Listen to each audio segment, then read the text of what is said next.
안녕하세요. 매일 새로운 사연을 전하는 읽어주는 사연 라디오입니다. 구독과 좋아요, 많은 공유 부탁드립니다. 오늘의 사연 시작하겠습니다. 안녕하세요. 남편과 결혼한 지 이제 반년 된 30대 여성입니다.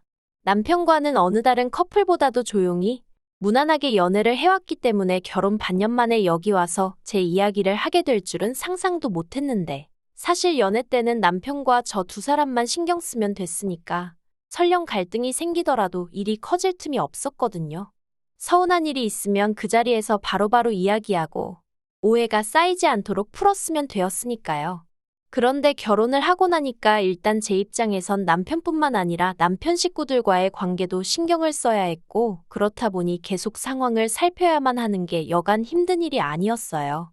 그리고 남편과의 관계는 뭐랄까, 쌍방이 합의가 된 상황이었어요. 하지만 시댁 식구들 특히나 어머님은 당신은 시어머니고 저는 며느리니 옳고 그름이나 경우에 상관없이 무조건 제가 숙이고 어머님 뜻에 따라야 한다고 생각하시더라고요. 그리고 제 입장에선 솔직히 납득하기가 어려웠지요. 그러다 이번에 제사 문제로 어머님과 부딪히면서 일이 이 지경이 될 거라곤 상상도 못했습니다. 남편하고는 대학 시절부터 친구로 지내다가 사회인이 되고 나서 뒤늦게 연인 사이로 발전한 케이스예요. 그렇다 보니 남편에 대해서는 잘한다고 생각했음에도 불구하고 제가 모르는 것들이 많았더라고요. 특히나 가족 관계에 있어서는 남편이 워낙 평소에도 과묵한 타입이라서 눈치채지 못하고 있었는데 결혼 이야기가 나오고 나서야 남편이 할 이야기가 있다며 가족 관계에 대해서 말을 꺼내대요.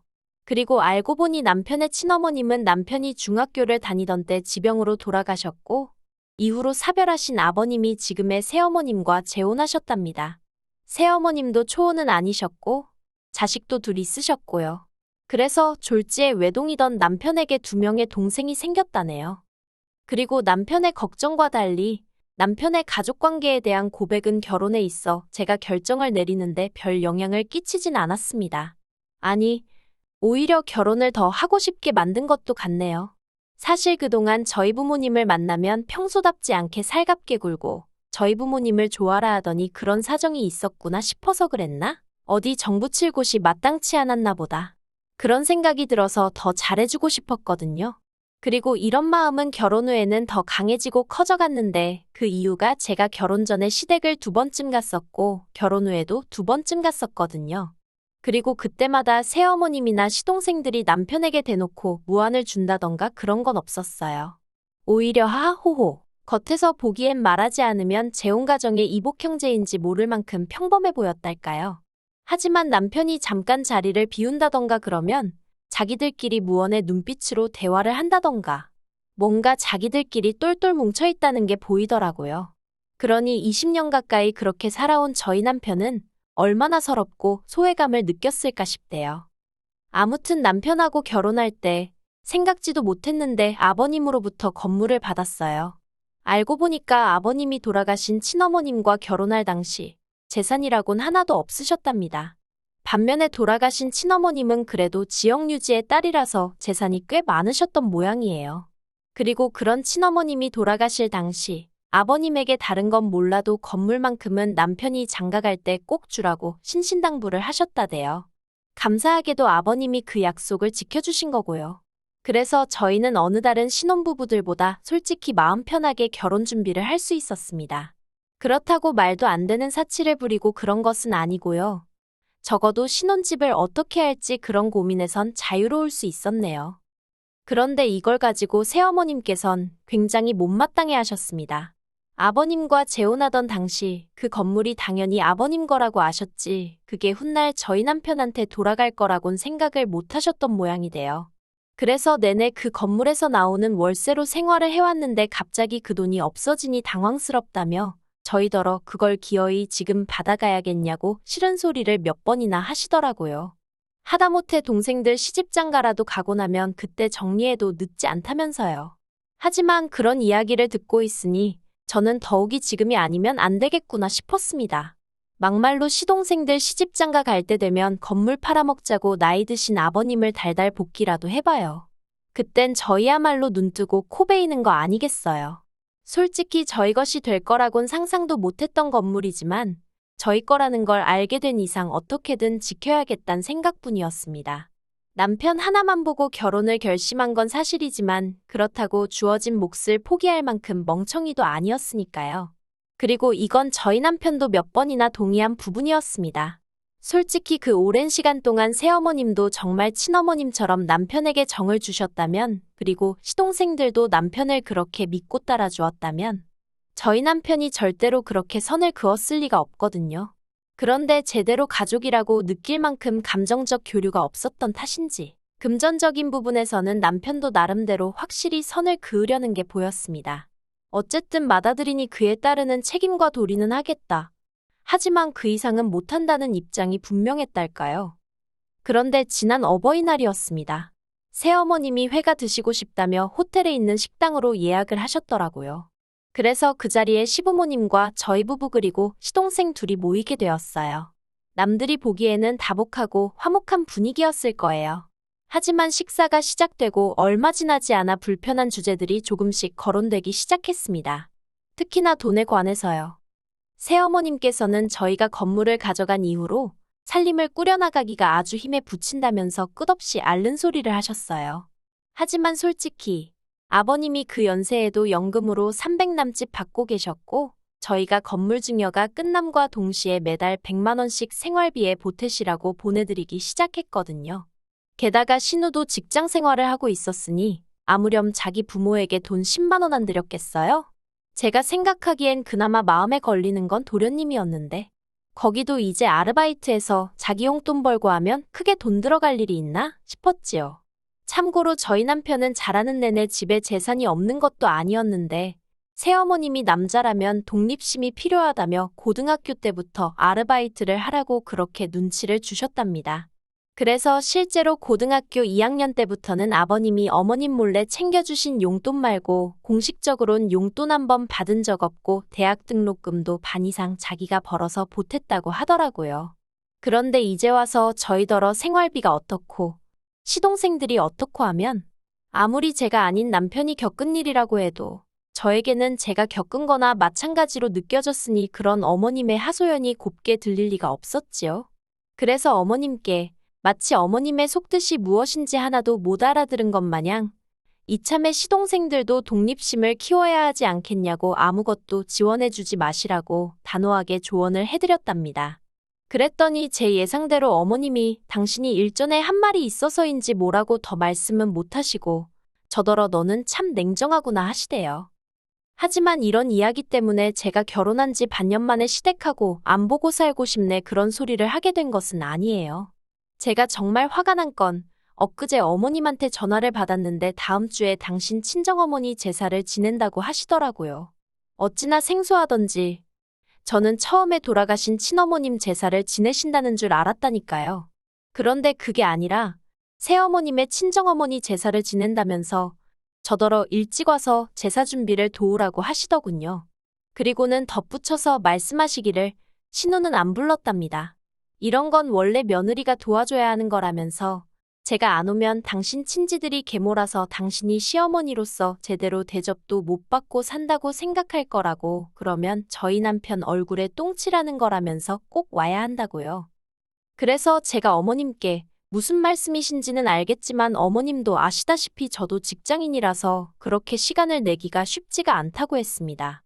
그리고 어째서 새어머님 친정부모님 제사까지 제가 해야 하냐. 솔직히 납득이 가지 않는다고도 덧붙였지요. 그러자 어머님이 제 남편을 당신이 어떻게 키웠는 줄 아냐면서 저더러 이러는 거 정말 경우 없는 짓이라고 하시는 거예요. 그래서 제가 일단은 남편하고 이야기를 해보겠다 했습니다. 솔직히 만약에 남편이 저더러 한 번만 참고 그렇게 해달라고 하면 해줄 생각이었어요. 결혼할 때부터 시댁일에 관해서는 가능한 남편 마음이 편한 쪽으로 내가 맞춰주겠다는 마음이었거든요. 참고로 남편도 저희 친정부모님한테 정말 친아들급으로 잘해요. 친정아버지도 든든한 사위가 생겨서 너무 좋다 하시고요.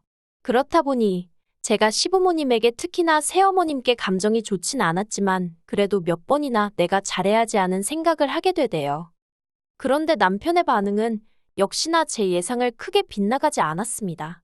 자기는 새어머님이 당신의 친정어머님 제사를 지내셨는 줄도 몰랐다면서 설령 알았다고 해도 가도 자기나 이복 동생들이 가는 거고 도와도 신우가 해야지 왜 피 한 방울도 안 섞인 저에게 그러시냐며 신경 쓰지 말라더군요. 자기가 알아서 잘 이야기하겠다고요.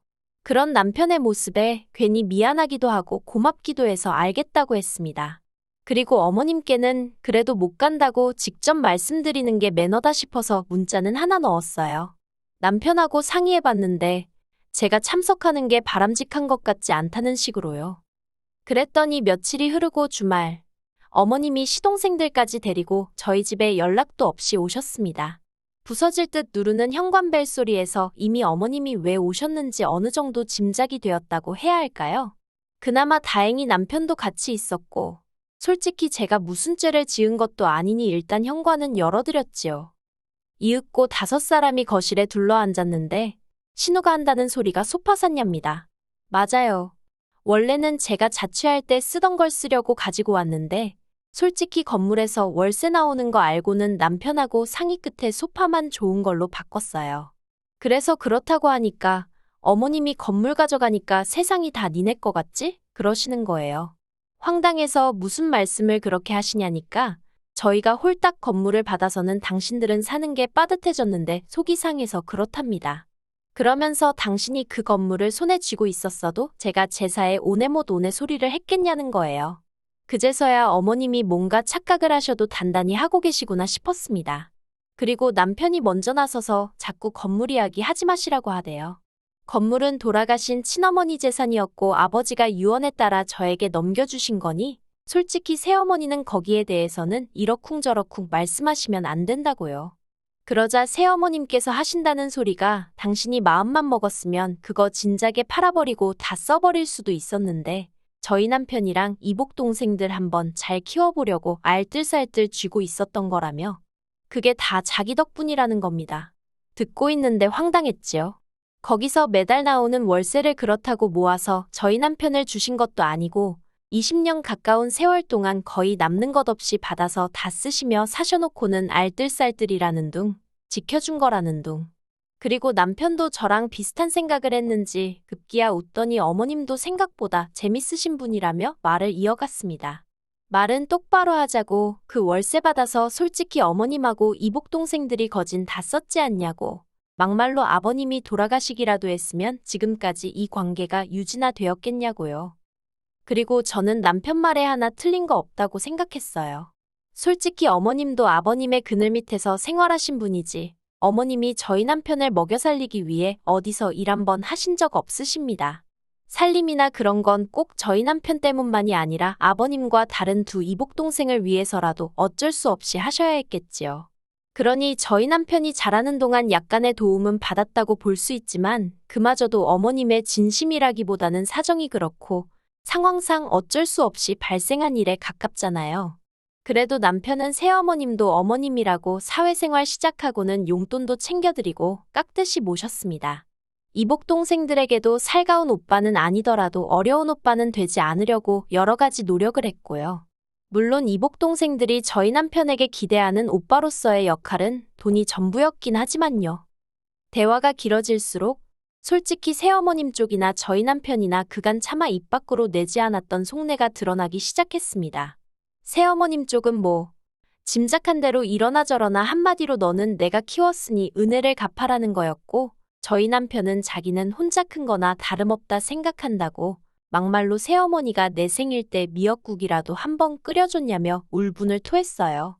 그리고 시동생들은 뭐 솔직히 걔들한텐 어쨌든 새어머님이 친엄마고 세상에 하나뿐인 엄마니까 당연히 그쪽 편을 드느라 바빴지요. 저희 남편이 건물을 가져가 버려서 자기들은 이제 굶어 죽게 생겼다는 말도 안 되는 소리를 하면서 말이에요. 그렇게 한바탕 소란이 지나가고 결국 남편이 아버님께 연락을 드렸습니다. 아버지 식구들이 여기 와서 행패를 부리고 있으니 얼른 와서 데려가라고요.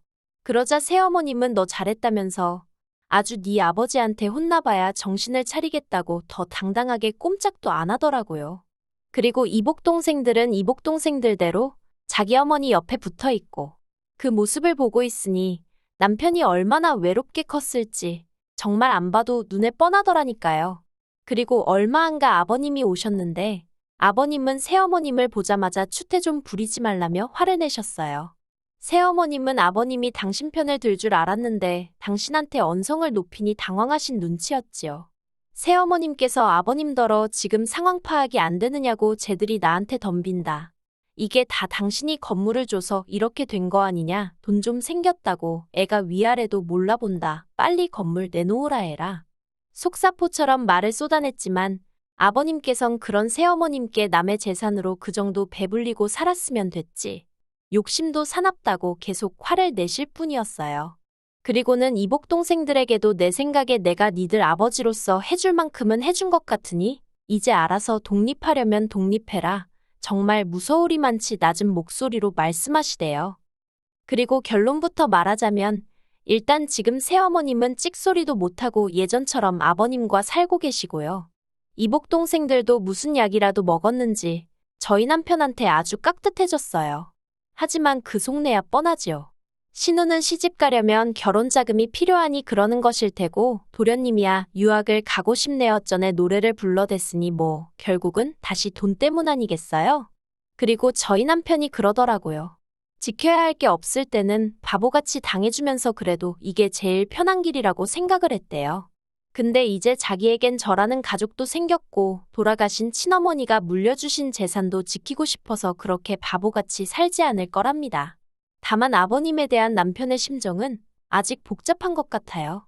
평생을 원망 아닌 원망을 하며 살았는데 결정적인 순간에 남편의 입장에 서주신 게 남편에겐 여러 가지로 큰 의미였던 것 같거든요. 그리고 저야 뭐 남편이 어느 쪽으로 향하든 같이 따라갈 생각입니다. 긴 이야기 들어주셔서 감사합니다. 오늘의 사연은 여기까지입니다.